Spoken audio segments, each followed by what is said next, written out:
अब हम बात कर रहे हैं लंदन में इंटरनेशनल रॉयल शो हुआ है और उसमें हमारी पाक फजाइया हमारी एयरफोर्स ने, क्योंकि सभी मुंतजर थे, एयरफोर्स ने वो जो मुकाबला जीता था, वॉर जीती थी, उसके बाद सब देखना चाह रहे थे कि JF-17 थंडर क्या है भाई, और कौन से ऐसे तैयार हैं और कौन सी एक्सपर्टीज है। तो खैर हमारे उसमें अवार्ड्स भी जीते हैं हमने।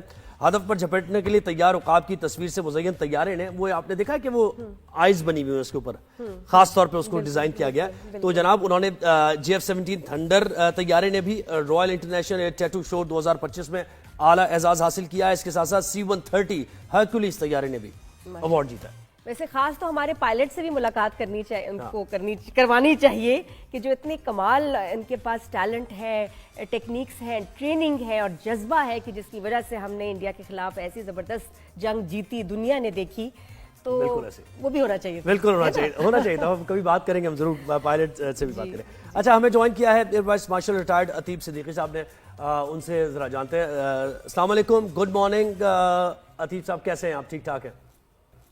अस्सलाम वालेकुम जी, good morning to both you Nadia and Zuhaib. Good morning. अच्छा सर, मुझे बताएं कि हमने अचीवमेंट तो हमारी दुनिया ने देख ही ली, और पाक इंडिया वॉर में जैसे हमारे तैयारों ने परफॉर्म किया और यहाँ भी हमने अवार्ड समेट लिए, तो वो जो माहौल आपने भी देखा होगा, कैसा रहा उस शो में, और सबने ही तारीफ की, जरा उससे बात करें। उस शो के बारे में बताएं भी, उसकी कोई हिस्ट्री, बैकग्राउंड, के शो क्यों मुनक्किद होता है, मकसद क्या है इसका?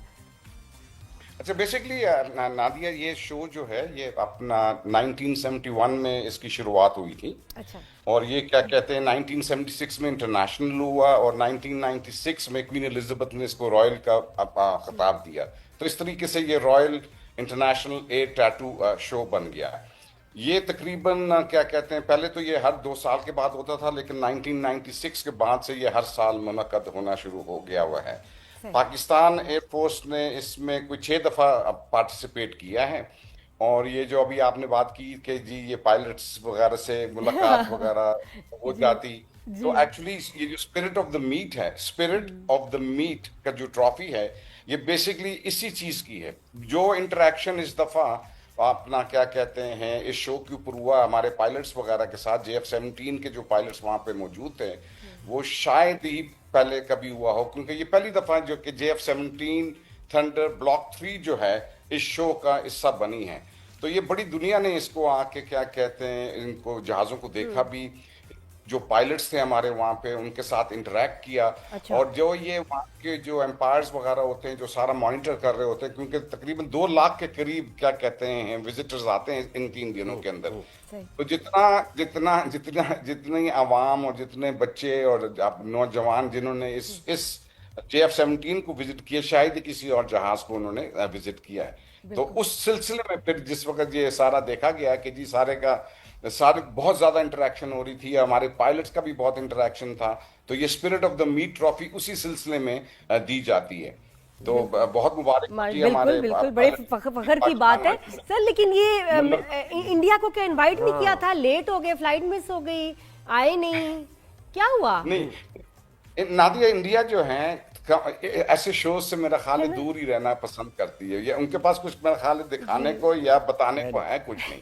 ये सिर्फ एक ही दफा ये क्या कहते हैं इन्होंने इस शो में पार्टिसिपेट किया, वो भी मेरा ख्याल है if I am not wrong 2007 में एक टैंकर और 2 Su-30s लेके गए थे, लेकिन उसके बाद इन्होंने कभी भी पार्टिसिपेट नहीं किया। इस दफा तो सर फेस सेविंग भी तो एक मकसद था ना, राफेल वगैरह ले आते सर आपने, मतलब लोग आते, सवाल करते, बेइज्जती होती, तो बेहतर ही था कि ना ही अपीयर हो तो बेहतर है। ऐसी चीजों में फिर वो जरा इंटरेस्टिंग हो जाता है। वैसे राफेल आ जाते, यहाँ से JF-17 आ जाते तो कुछ मजे का हो जाता। हाँ, नहीं बेइज्जती तो फिर भी उनकी होनी थी, तो मेरे ख्याल अच्छा ही हुआ कि एब्सेंट हो गए।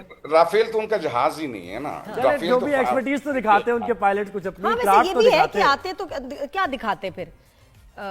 अजीब से सवाल जवाब होते, एम्बैरेसिंग हो जाता है, बेहतर ही हुआ। नहीं आना चाहिए।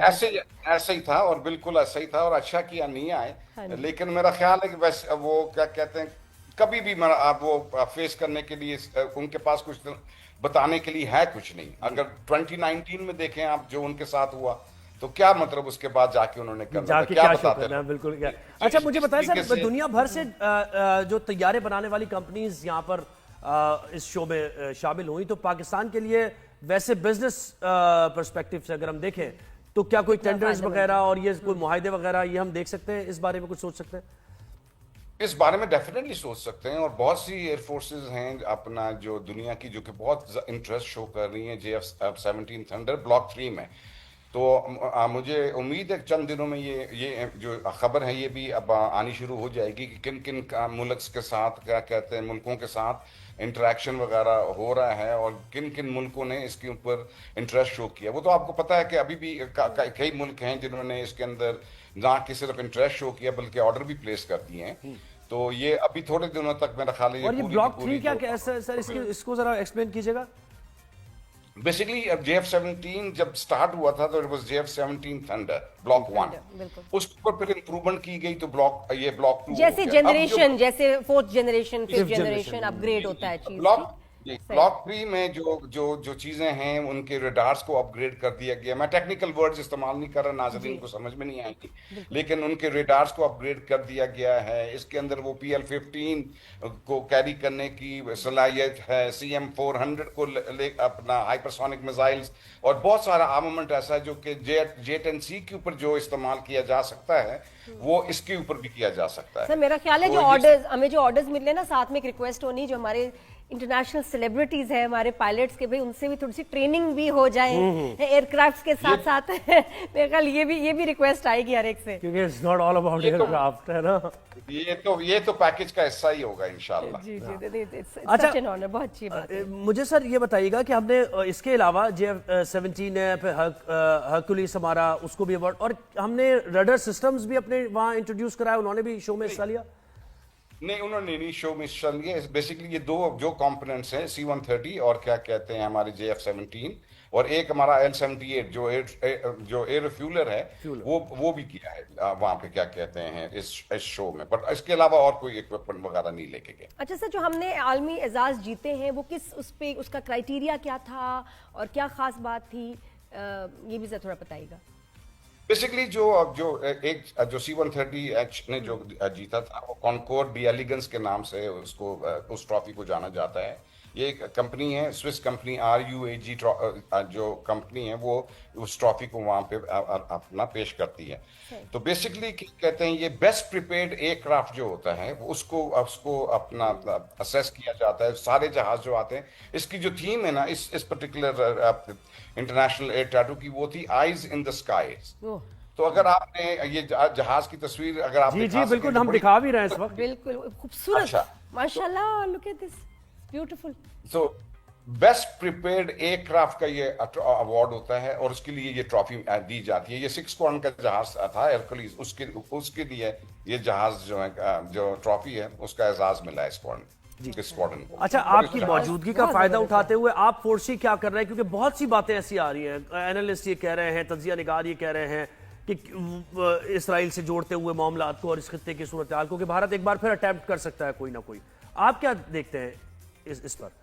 बेसिकली देखें, ये जिस वक्त इस तरह का अपना को आप ये इस तरह की जब जंग होती है तो उसके बाद वो बहुत असेस करना पड़ता है कि ये हुआ क्या हमारे साथ। ठीक है, अब इस केस में इंडिया ने अब अपने आप को असेस कर रहा है। उन खामियों को दूर करने के लिए ये चंद महीने नहीं लगते, ये बहुत टाइम लगता है। अभी अगर आपको याद हो 2019 में जब ये बालाकोट का हुआ था अपना जो इंसिडेंट हुआ था जिसमें अभिनंदन को मतलब रिजेक्ट करना पड़ा, उसको हमने अपना क्या कहते हैं अब वापस उसको किया। उसके बाद से 6 साल लगे उनको ये तैयारी करने में कि दोबारा पाकिस्तान पर हमला किया जाए। तो बहुत से तज्जियाकार हैं जो आप बिल्कुल सही कह रहे हैं, जो समझ रहे हैं कि शायद सितंबर अक्टूबर में वो दोबारा इस तरह की कोशिश करेंगे। लेकिन मेरी अपनी जाती राय ये है कि इतनी जल्दी वो जो आपकी अपनी खामियां हैं वो, क्योंकि कुछ चेंज नहीं होता 6 महीने के अंदर, वो दोबारा आएंगे तो यही होगा उनके साथ। ठीक है, और ये नहीं है कि अब हम लोग क्या कहते हैं 7 मई के बाद कुछ बैठ गए आराम से।